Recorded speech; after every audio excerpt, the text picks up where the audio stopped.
কোরবানি সামনে রেখে ব্যস্ততা বেড়েছে দেশের বিভিন্ন কামারপল্লীতে। সকাল থেকে রাত পর্যন্ত দম ফেলার ফুসরত নেই তাদের। নিরলসভাবে চলছে ছুরি দা বটি তৈরির কাজ। তবে লোহার দাম বেশি হওয়ায় দাম নিয়ে নিশ্চিত কামার শিল্পীরা।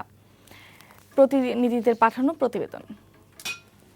ফরিদপুরের কামারপল্লীতে এখন সকাল থেকে মধ্যরাত পর্যন্ত হাতুড়ি পেটার শব্দ শোনা যায়। জেলার গোয়ালচামার, বাইতুল আমান, আলিপুর, টেপাখোলা সহ সবগুলো কামারপল্লীতেই এমন ব্যস্ততা। দা, বটি, ছুরি, চাকু সহ মাংস কাটার নানা ধরনের সরঞ্জাম তৈরিতে ব্যস্ত কারিগররা। সামনে কোরবানির ঈদ, তাই এত ব্যস্ততা।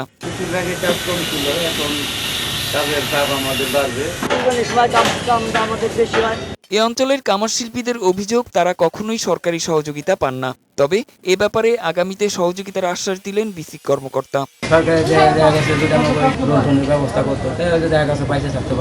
আধুনিক প্রযুক্তিতে প্রশিক্ষণ তারা নিয়ে আরো সমাজে প্রতিষ্ঠিত হতে পারবে, এভাবে বিসিক ফরিদপুর তাদের সহযোগিতা করবে। কর্মব্যস্ত হয়ে উঠেছে নারায়ণগঞ্জের বন্দর, সোনাকান্দা, মদনপুর, কেউঢালা, নিমাই কাচারি সহ বিভিন্ন কামারপল্লীও।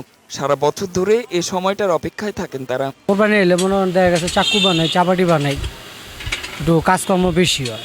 কাজ করি, 12 টাকা বছর পাই, এই বছর চলতে পারি। এদিকে ব্যস্ত সময় পার করছেন নাটোরের কামার শিল্পীরাও। ভোর থেকে গভীর রাত পর্যন্ত ব্যস্ত তারা। এ সময়ের আয় দিয়ে সংসারের অনেক চাহিদা মিটিয়ে থাকেন তারা। তবে এবছর লোহার দাম বেশি বলে জানান কারিগররা। কোরবানির ঈদ উপলক্ষে নতুন কামও করতেছি, ব্যবসা একটু বাড়ছে। এবার কয়লার দাম এবং লোহার দাম খুবই বেশি।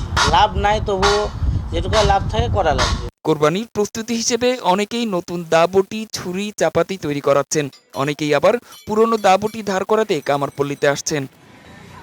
ডেস্ক রিপোর্ট, বৈশাখী সংবাদ।